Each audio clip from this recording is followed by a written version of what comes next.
unutilmas kun bo'ldi men uchun. Chunki terma jamoadagi birinchi golimni urdim. Bu golimda ota-onam, yangam va tog'amga bag'ishlayman. Endi 20-kuni eng muhim o'yin kutib turibdi Eronga qarshi. Xudo xohlasa o'shanga tayyorgarlikni bugundan boshlaymiz. Bugun Tojikiston o'yinchilari anaqa fizika tomondan juda ham kuchli, katta edi, bahaybat edi. O'yinga tushib qiynalmaysizmi? Unaqa qiynalish degan narsa yo'q. O'z pozitsiyamga tushdim.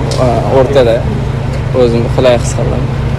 Bugun siz terma jamoada gol urgan 108-futbolchiga aylandingiz. Bunga fikringiz? Albatta xursandman, chunki bitta orzularimdan biri amalga oshdi. Terma jamoa safida gol urish. Endi xudo xohlasa bundan buyog'iga undan ko'proq gol uraman degan umid. Siz U20, U23 endi terma jamoada gol urdingiz. Bularni gollari nima? Anaqa hissiyotlar bilan qanaqa farq qiladi? Hissiyot deyarli bir xil. Terma jamoada urgan golga baribir odam ko'proq xursand bo'ladi, chunki bu patolog deyiladi. Terma jamoalarning patologi eng kattasi. O'shanisi bilan farq qiladi. Shu yosh toifalarda 3 ta terma jamoada eng gol esda qolarli urgan golingiz eng muhimi siz uchun? Eng muhimi, eng esda qolarlisi Osiyo chempionatida birinchi turda ishtirok qilgan.